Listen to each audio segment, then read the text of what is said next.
and welcome to another episode of We're Not Wizards. My name's Richard. I'll be your host for 2019. Joining me tonight is a person who, you see somebody's the life and the soul of the party, and then you get annoying people that come along to a party, or you get the quiet ones that are in the kitchen at parties because there's a song. Sometimes you get somebody that brings along the entertainment. So if you're looking for a bit of fun and entertainment at your party, you might want to speak to my guest that's going to be on the show tonight, because joining me I have Anne Jones. And Anne Jones is from Cards or Die, which could sound like a hairdresser's, but we're going to get into that. So hello Anne, thank you for joining me. Hello, you're right. I was worried which one I was going to be there. I was like, the annoying person at parties. I was like, oh God, that's me. Well, but we no, could see. It's not. It's not me. We'll see how we get on, and then we could change that. Can decide at the end. Yeah. Well, we could put it to a public vote, like X Factor or The Voice. I don't think that's a good idea. I think it might need to be. How are you doing? First of all, you well? I'm good, thank you. Yeah, I'm having a great week. I'm working at the Armouries in Leeds this week, so I'm having a fab week. It's been really good fun. That's cool. Yeah, that's cool. Yeah. Nice and chilled or relaxed, or is it spending kind of just fun days, fun times? Crazy. So I'm doing the board games for them, and I've done like war-themed games and wartime games. All right. So a lot of the games are quite simple, really, because they're like wartime ones, kind of snakes and ladders and that sort of thing.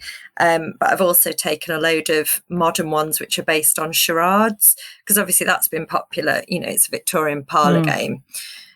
Well, it became a Victorian parlour game. So I kind of took that and brought modern versions of it. And they've been going down really well. But yeah, so far this week I've had 662 people through the door. Wow. So it's been crazy. That's cool. It's been fantastic as well. But yeah, now, what we like to do at We're Not Wizards is we like to find out a little bit about your history.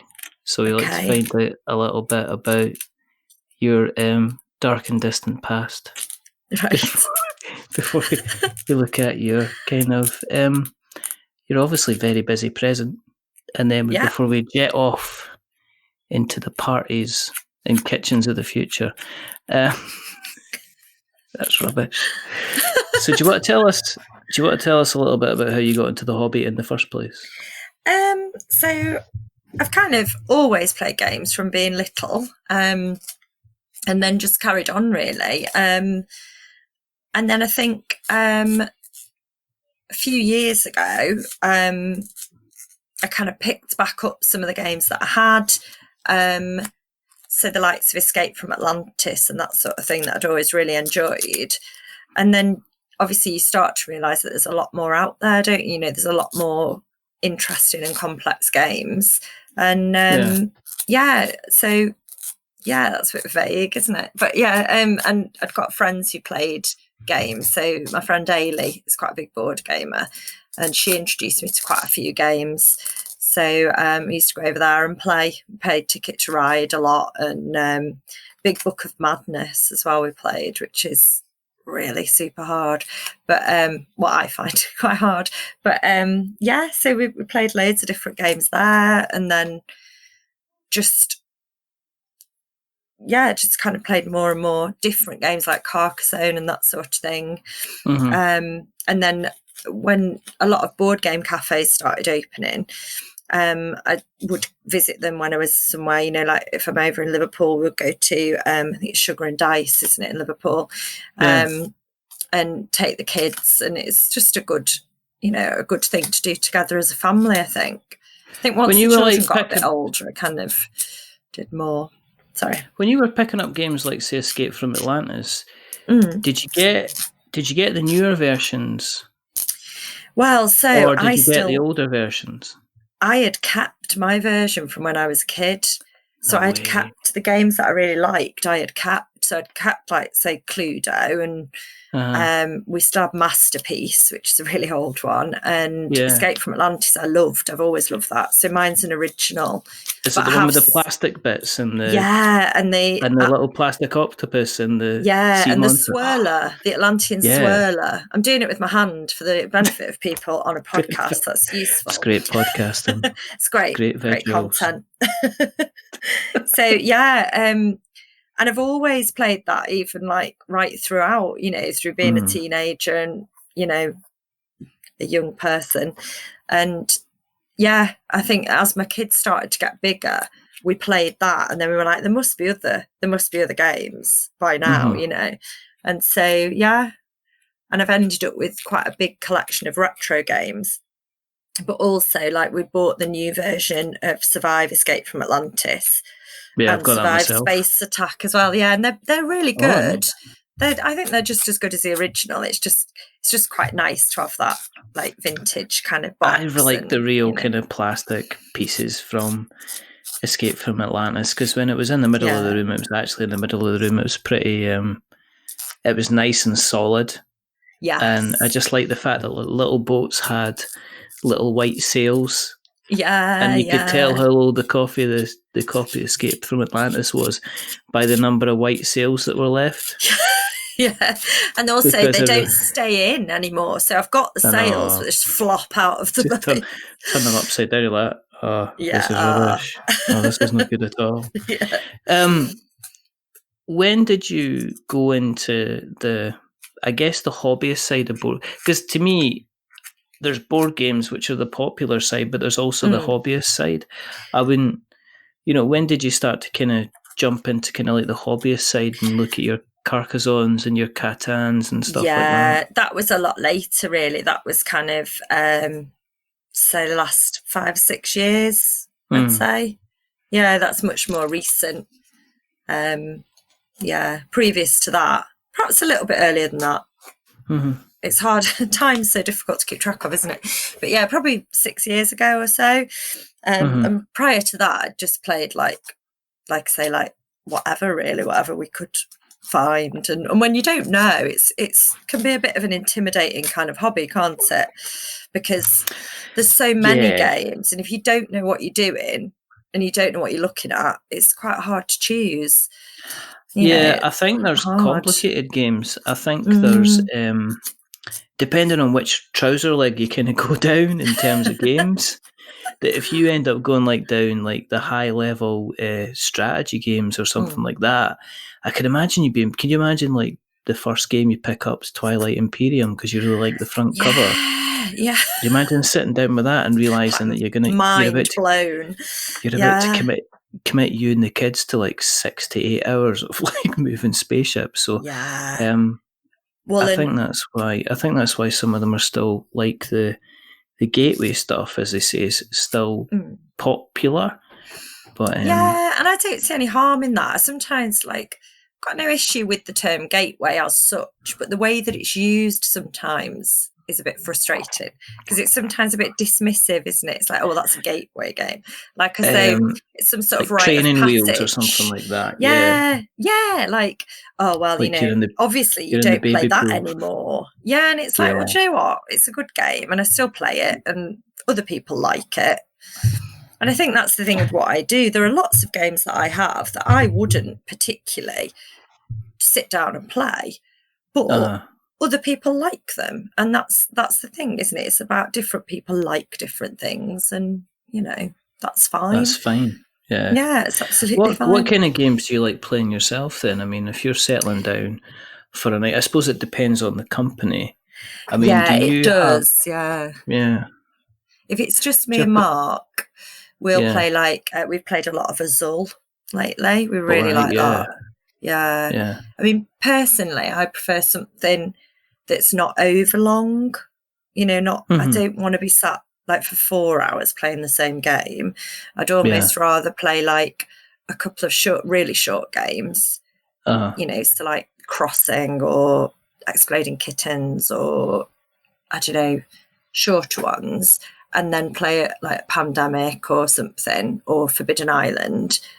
and then maybe play some other short games afterwards, you know, rather than just have one game all night. Yeah, I think preference, isn't it? and it's, I suppose, if you're short for time as well, if you want to be kind of like, it's one of these things, you can start off a game and not actually finish the game. Yeah. And you can end up like getting 2/3 of the way through and say like, look, it's quarter to 12 at night. We need to pack this up. Otherwise we're not going to get a game. Whereas if you're playing maybe something like Sagrada, have you played Sagrada? Yeah, I love Sagrada. I'd quite like to get that. So good. Yeah, it's really good fun. Yeah. But if you're playing like that or Azul, I mean even games like Isle of Skye and stuff like that, they're kind of, you can pick them to the table and you're going to kind of get a full game kind of all the way through. That's kind of appealing. Yeah, I'd rather do that. I'd rather kind of finish a game. And like some of the ones that I've been teaching people this week, so the likes of, Abalone and like Mancala, which like and Nine Men's Morris, which like really traditional board games. But I like those because there's not very many rules, so you can learn it really quickly. But actually there's lots of strategy and you have to think what you're doing and you have to see what the other person does and adjust according to them. Do you know what I mean? I like that.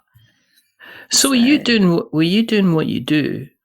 Has that, I mean, I know the excitement is maybe looking at the new and the shiny, as I say, like your Sagrada and like your stained glass window Azul. I don't know what they're calling it, but do you go back into kind of like older style games when you're looking, for instance, if, you say you're working at the Armoury this week, yeah?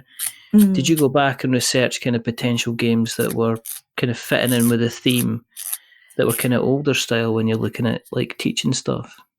Yeah, I did do a bit, but I did an event 2 years ago, which was a World War One event, which we decided to do at the Abbey Inn, which is a pub I do a regular thing at, a monthly board games night.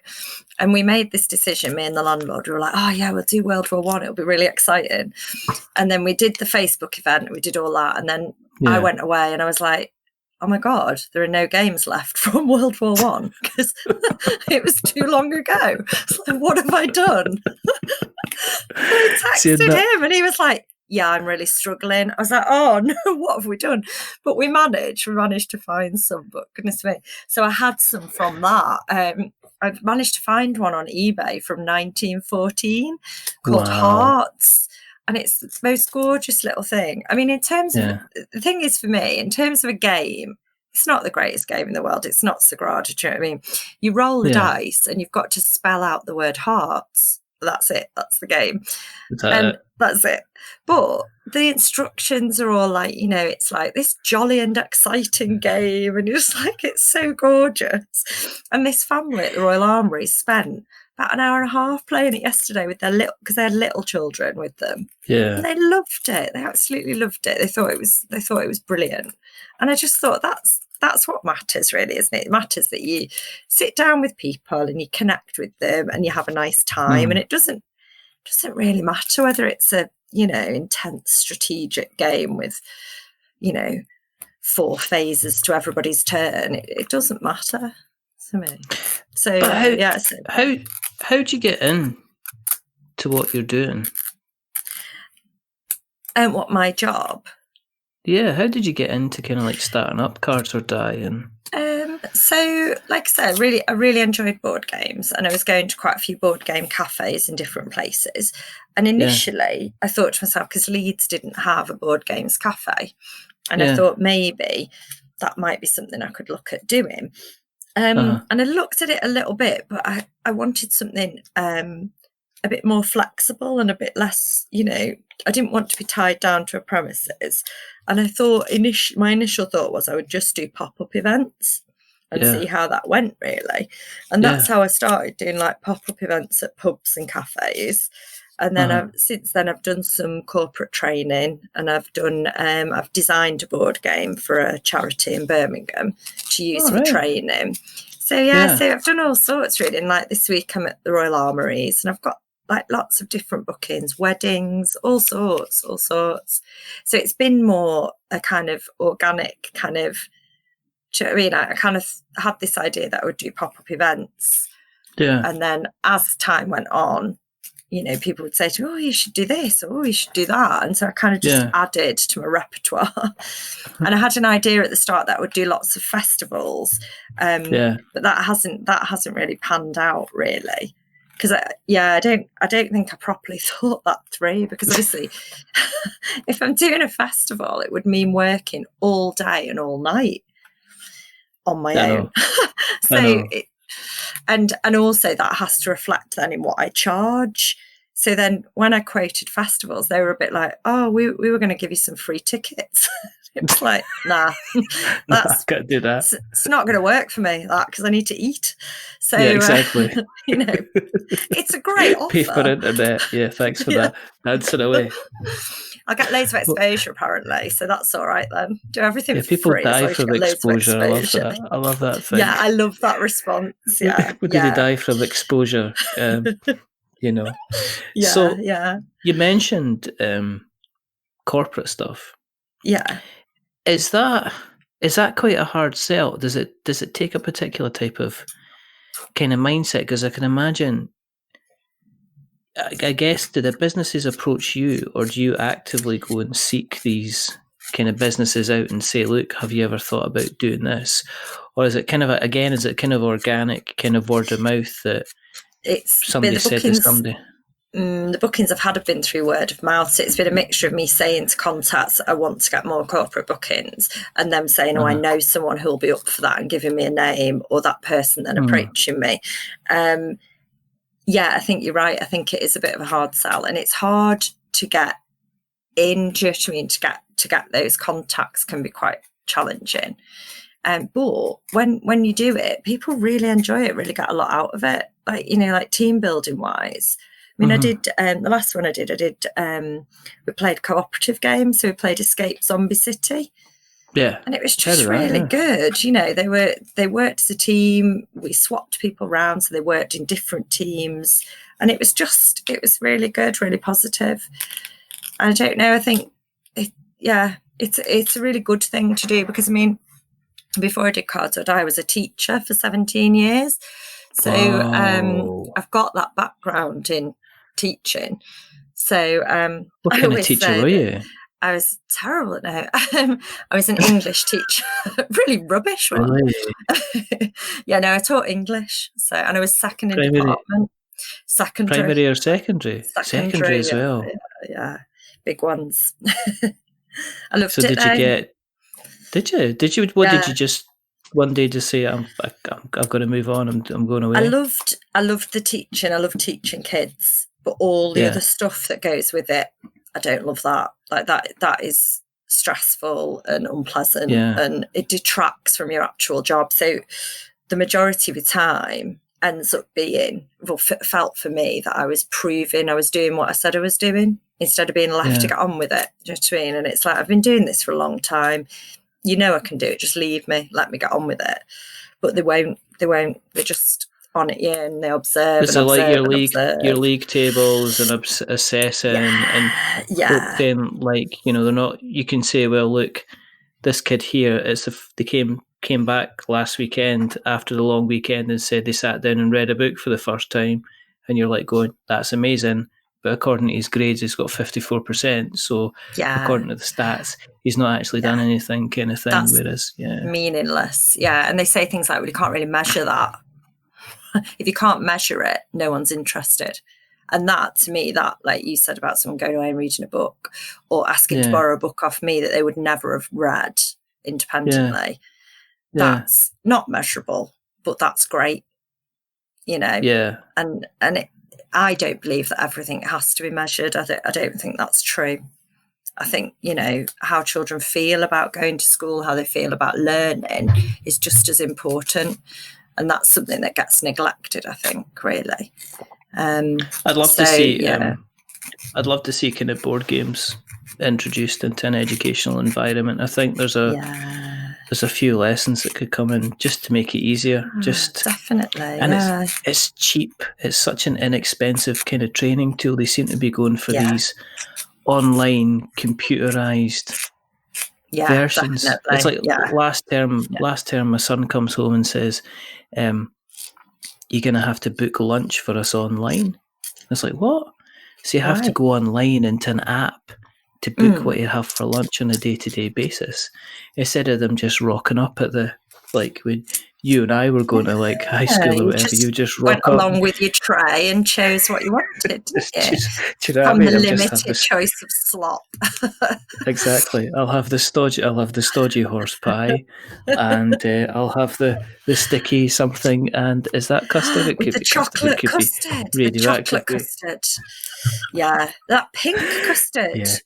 We had that. I don't know where that came from, but it was great. I think technically is blancmange as well was always something that occasionally cropped up. But you don't get blancmange anymore. I don't know whether that's... Blancmange is a dead dessert. Yeah, Do you ever see? Do you ever? I've never, no. And I think probably that's quite a good thing, because I think it was probably hideous. But I seem to remember I was like quite warm? fond of it. I remember it being nice because it was kind of like, oh, can we have jelly? No, but you can have this pink warm thing that kind of looked like raw fish on a plate, and you tasted it. And if it wasn't made right, you'd burn the inside of your mouth, and then you had to eat the rest of it with a mouth that was on fire. And it's like, how was that? Was it nice? And you got like lemon blancmange, and wow, just people great. are going to be listening and going, "What's blancmange? What is this blancmange thing?" It's delicious. warmed yet. People should go out and try it. That's what I'm going to say. That's my. I don't know if you can line. get it. Let's just check. Can you still get blancmange? I'm sure if you try hard, if you can probably make it. It's probably going to be like a retro. I don't even know what it's made of. I dread to think. Blancmange. I don't know what it even is. The worst thing for me with school dinners was at my primary school, my mum worked in the kitchen and my auntie worked in the kitchen. So on the days when my mum wasn't there, they would, if I wasn't eating my dinner, they would send for my auntie, and she would come into the classroom really angry. Like, what's the matter with you? Why aren't you eating that? I'd say, I don't like it. I've made that for you. What's wrong with it? I'd be like, none of the other children get this. Is anyone else's auntie coming into school to shout at them about their lunch? And then if it wasn't her, it was my mother. What's wrong with you? Just eat your lunch. You like that? I don't like this. You do? I don't. What is this? Cruelty. Wasn't fair. I still haven't forgiven them either. I'm not over that. It sounds like it's a good thing to share, though. Share with the group. Yeah, Welcome to We're Not Wizards. Welcome to We're Not Wizards Childhood Dinner Time Therapy. I feel a lot lighter, actually. I feel better for that. Just a bit more kind of, Yeah, I feel a bit more space in my head. And there you go. A bit more relaxed. It's kind of like meditating. It is. Did you find Blancmange? Did you Google it? I don't know how. I did. I found it, and you'd still get. But it was pictures from the Great British Bake Off, but it still seems to be like a hot jelly mess. A raspberry. I'm interested to find out what's a raspberry blancmange recipe. So everybody's listening, they're going, I have no idea what you're talking about. This is not the podcast we were looking for. I can't even. It's a big kid. What we were supposed to be talking about. It doesn't matter. Prulis raspberry blancmange. There's recipes. I now have to make this. I started making meringues a couple of months ago, and I've got it down pat. Oh, nice work! It's just that's how you kind of do it. In terms of planning out when you're doing an event, I mean, do you have to take into account like a certain percentage of people kind of won't be interested in playing the games? I mean, how do you plan it? Do you have to have a sit down and a chat? Say if you're doing like say a party, do you have to have a sit down and a chat and say, okay, well, how old are the potential players? What kind of age group are they? Kind of, do you have to have a discussion about what they might enjoy and stuff like that? Is it a quite consultative type of organising type of thing? I mean, essentially, I check that the room's lockable, and then I lock them in, and I make them play games. So that's okay, isn't it? No, yeah, it is quite consultative. Sorry. I do sometimes have at the pub, one of the pubs I do at, we have a separate room, but you're allowed to be in the room and not play games. But whenever I say to people, "Hi, it's board games night," sometimes they'll like grab their drinks, like, "Oh, sorry, we're going." And it's like, please don't leave the room. It's okay. I'm not going to make you do anything you don't want to do. Like, Is that because you got your career cloak on? You're like this. Yeah. Like It's because I'm approaching them with a board game under one arm and a dice. Are you here to play board games? Are you here to play board games? Do you want to play a game? Exactly that kind of thing. Yeah. We take this off. So this half of this episode is going to be entirely useless because it's just mucking about and everything.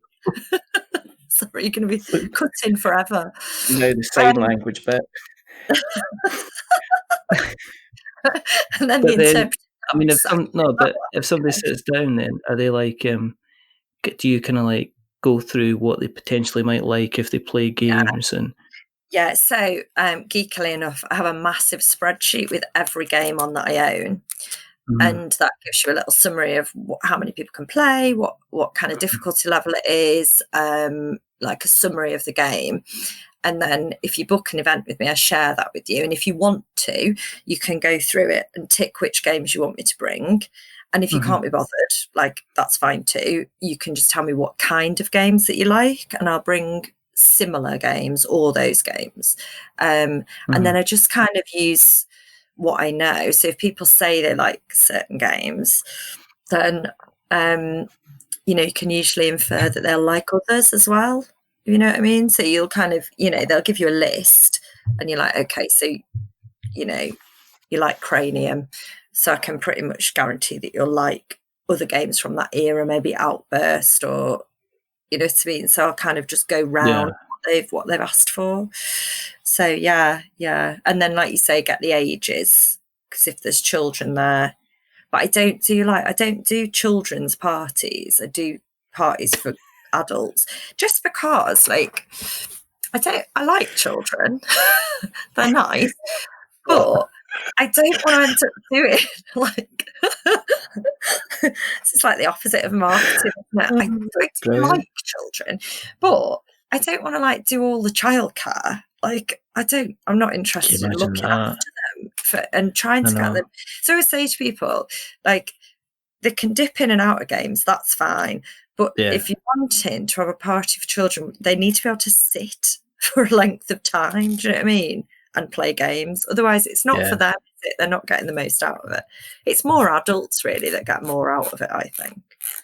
So have you had like folk come up to you after a session and say, right, you have converted me, I am now going to what games do you think I should play? Have you had folk that you've kind of have contacted you and said, right, that's it, I'm kind of gone full time into the hobby, I have created my profile on BGG, I went out and, I bought Kingdom Death Monster kind of thing. Not so much that, but I think I definitely had people who have, like, especially at the regular events I do, like at the pubs that I do, who are regulars in the pub, and at the start were a bit like, oh no, I don't play games, I'm all right. And then they'll see you playing a game and they come over and like, oh, what's that? What are you doing? And they gradually join in, because it's fun and people want to join in. And so I've had that, and I've had people who have bought games off the back of playing them at my events. So a couple the other week bought a copy of Assembly because they'd played it at an event I'd taught it them and they really liked it. Did they play it properly? Yeah. Did they play it properly? I hope so. Why? Do you not see Janice's little rant about people not playing Assembly properly? No, I hope that's not me. I've been teaching it. Maybe that's me. Maybe I've taught it wrong to all these people. Apparently in what way not. are they playing it wrong? I don't know, but Janice did a blog post about it because she put up a couple of photographs saying you're meant to put these bits here once you've locked them down and stuff like that. She wasn't best pleased. I don't know. It was all good fun. Me, Janice. If you're listening, I've taught people correctly, like what you told me to. I mean, in terms of the name, is it? I mean, if people don't enjoy the gaming session, do you kill them? Yeah, not immediately. I mean, I like to give them a couple of chances, but in terms of the name, though, the amount of people who just don't get it, like the people who go, "That's a bit morbid," and you're like, "It's funny. It's a pun. It's die as in singular dice," and they're like, "Oh," really unimpressed. I'm like, I thought it was a bit passive aggressive, to be honest. yeah, well, I am a bit passive aggressive, so that suits me. But yeah, I thought it was being hysterically funny and witty and clever, which is always a dangerous path to go down, isn't it? When you start congratulating yourself for how amazingly clever you are. So, oh, I'm hilarious. It's like, no, you're not. You're an idiot. Like, especially if you have to explain it. Yeah. If you have to write it on your business card. I don't mean it. No, there's no violence here. There's an image, for goodness sake. There's a picture of some cards and a die. So I thought that would be the clue, but apparently not. Apparently not. It's a word that's dropped out of usage, hasn't it? So, like, because I'm a massive grammar nerd, I'm like, well, it's die. It should be saying die. And everyone's like, no one cares anymore. Like, it's like being literally back in one of my lessons with kids going, no one even cares. Why are you even, what are you still talking? Like, do you know what I mean? Like, oh. Do you know, I don't need to use the English language. You know, I'm telling you now, there's no point in learning English. I've never once been in the situation where, you know, I've had a flat tire and the works of Shakespeare has helped me. I'd like to point that out. I'd like to say that I use Shakespeare regularly. The quote, "How sharper than a serpent's tooth it is to feel a daughter's ingratitude," is regularly bandied about in this house. My daughter just rolls her eyes at me. She just gives up. It's like, are you talking Shakespeare?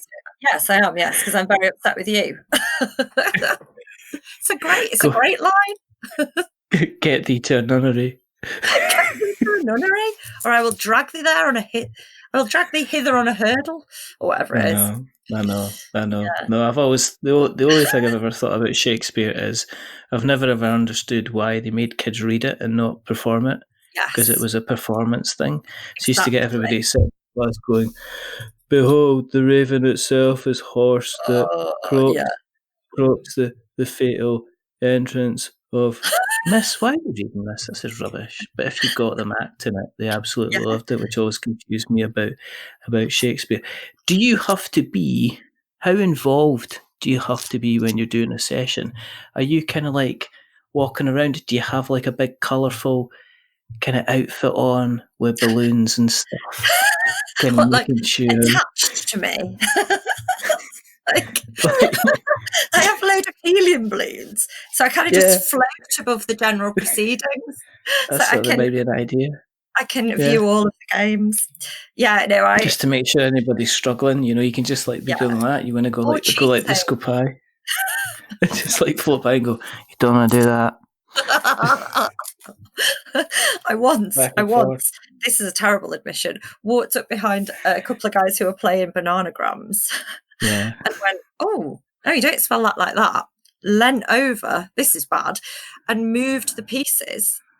Realised that they were both looking at me a bit like horror struck, like you've touched our game pieces. We're in the middle of a game. And then I was like, oh, but you could have. And literally just carried on, rearranged his grid and went, oh, sorry. Just walked off. I was like, anyway. Did you get invited back? Well, it was my event, so yeah. I suppose. I'll be here all week. They've been back as well. They have been back, so I didn't put them off too much. I just thought, if you do, as if you walk over and go, oh, you've done that wrong. Oh, quick, it's the banana intervention woman. Yeah. Oh, God, it's that spelling woman. She's going to go on about how you spell things and how you know that it's spelt wrong. Well, it's because it's from the Latin root word. So, shut up. No one cares. So I go round and kind of, sometimes I sit with a group and teach a game. Yeah. And then other times I'll kind of get them started. Uh-huh. It just depends on how many people are there and what people are playing. If everybody knows what they're doing, I'll sit down with the group and play. But if people need a bit more guidance, then I just kind of circulate and just check everyone's all right, really, with what they're doing, and obviously that no one's spelt anything wrong. Are you becoming more busy?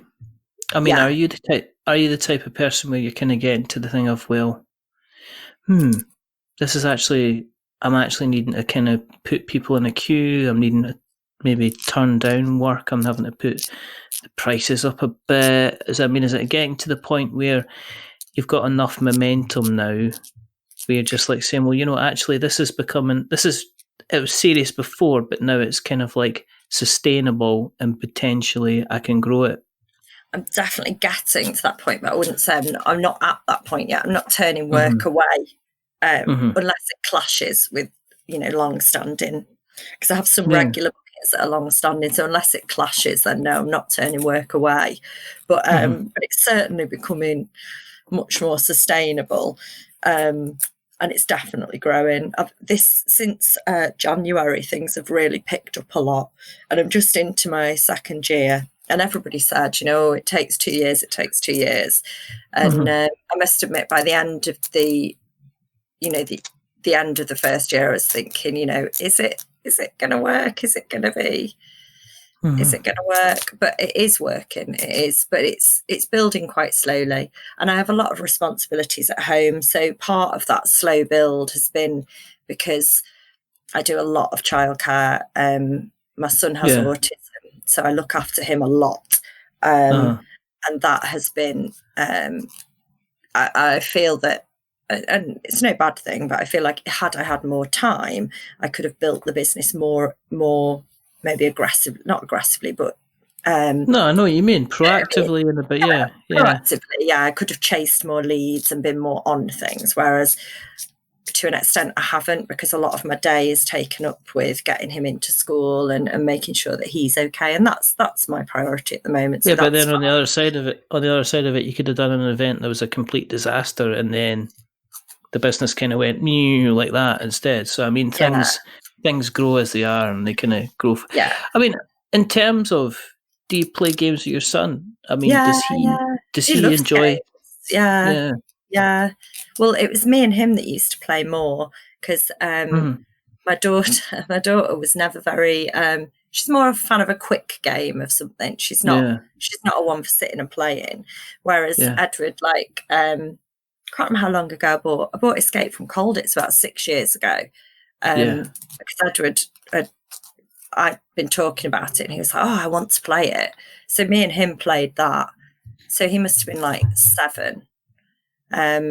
Whereas Molly is much less. She used to kind of, when she was that age, would kind of roll a dice and then walk off. And you'd be like, do you want to move it? Oh, shall I go for you? Like, and he used to get dead frustrated with her, of course, because that's just not him, is it? Is that the board game version of like a mic drop? Just like, it's like, I've had enough of this now, and off she go, and you're like, oh, all right then, yeah, I'll be 2. It's a double 6. It's a 3 and a 4. No, it's a double 6. It's a 3 and a 4. When I roll it, it's a double 6. See you later, Mum. Bye. I love to text my friends. Yeah. And it's just me and Edward left. But and they quite like Monopoly, but whenever they play it, they have a massive row. So it's pretty much outlawed in our house, because he plays you can imagine, he plays rigidly by the rules. Yeah. Molly is more of a socialist. So Molly will lend you money if you've run out of money. So if you run out of money, she's like, oh, it's all right, I've got loads of money, you can have some of mine. There's enough money to go round. Like, if we pool our money, we've got plenty. And it's like, yes, Molly, yes, we have. And he's like, that's not how it works. So like, me and her, capitalism for the win. Yeah, it's just a pure, I don't know how they're both mine. Like, she's like totally socialist, and he's like pure dead hard capitalist. Like, so starving in the street, I sure look out. But she's like, share the money, and and like when me and her play, like if I say, she lands on pink, and I'll say, oh, I'm collecting those, Molly, and she goes, oh, okay, well, I won't buy it. If you say that to him, he's like, yeah, that's why I'm buying it. you can buy it back off Exactly. me later for a higher price.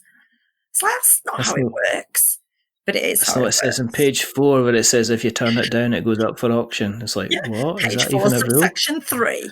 Yeah, It's like that. Okay. All right. Fine then. yeah. What's the, I mean, going forward, what's the plans? I mean, are you just kind of like, well, things are going, so let's kind of leave it going? Or have you sat down and said, right, okay, are you thinking about bringing somebody else on? I mean, is Eventually. Cards or Die potentially like a franchise? I mean, could people be Love that. carding and dying everywhere? You know, Carding and dying. could it be Widespread like carnage. Fight Club? Did you start the Cards or Die up in Edinburgh? No, I thought you did. No. First rule of Cards or Die is if it's your first night of Cards or Die, you have to play a board game. You do. You're not allowed to leave the room until you've played Not allowed to leave the room at and all. enjoyed it.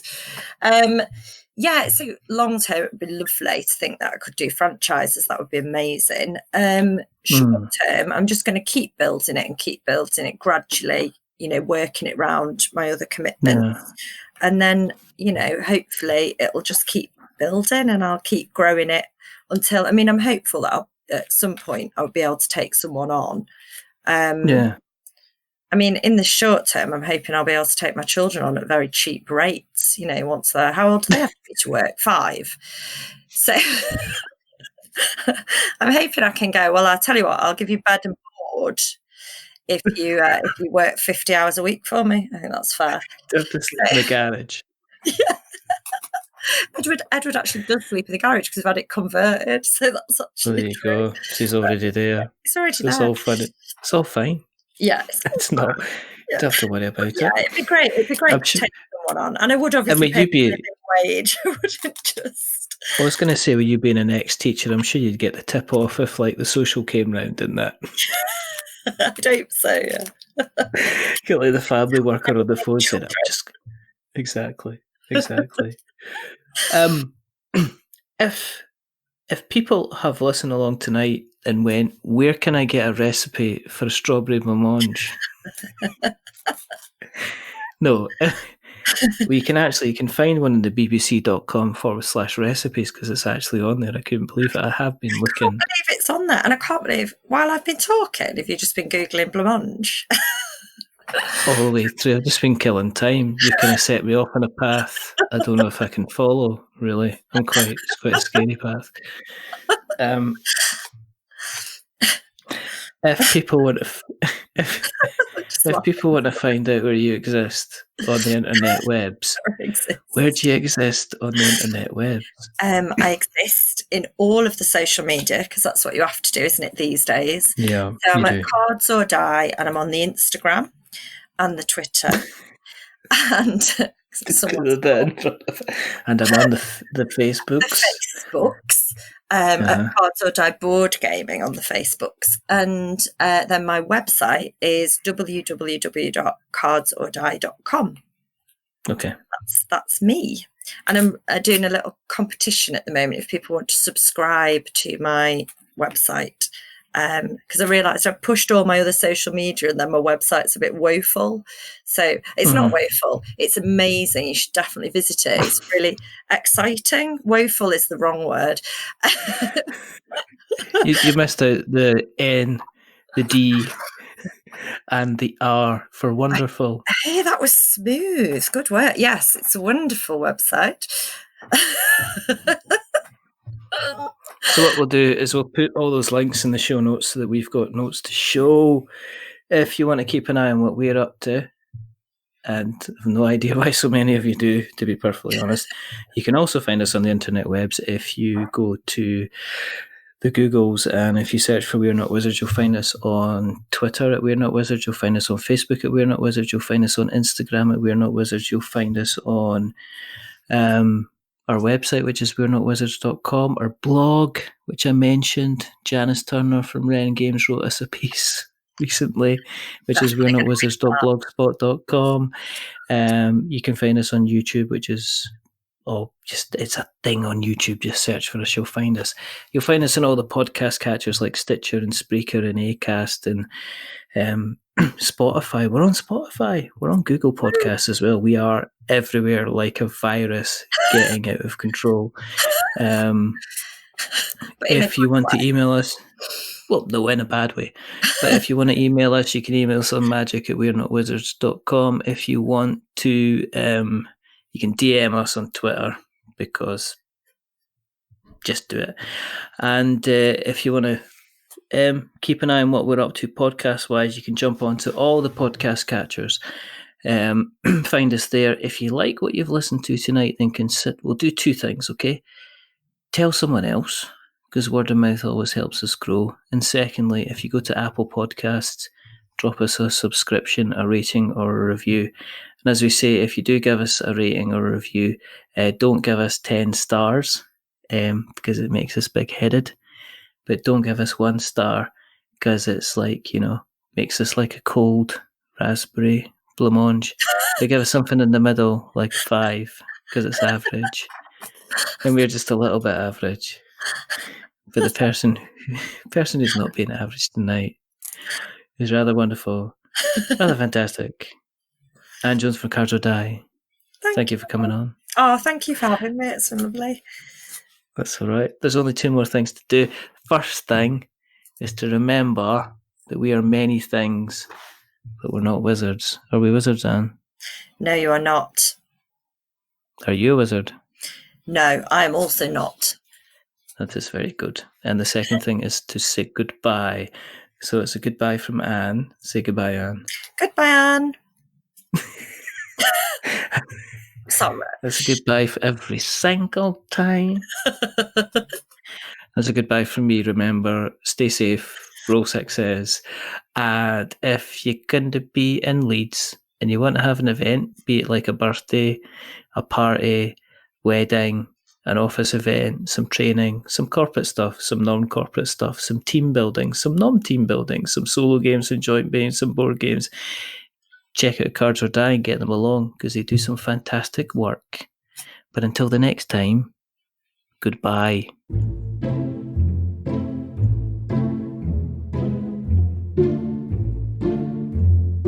A wizard is never late.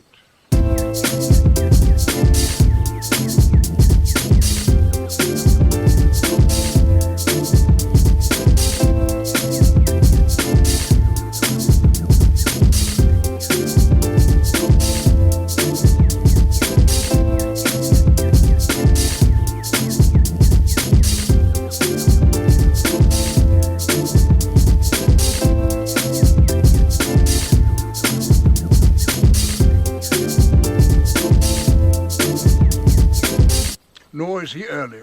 He arrives precisely when he means to.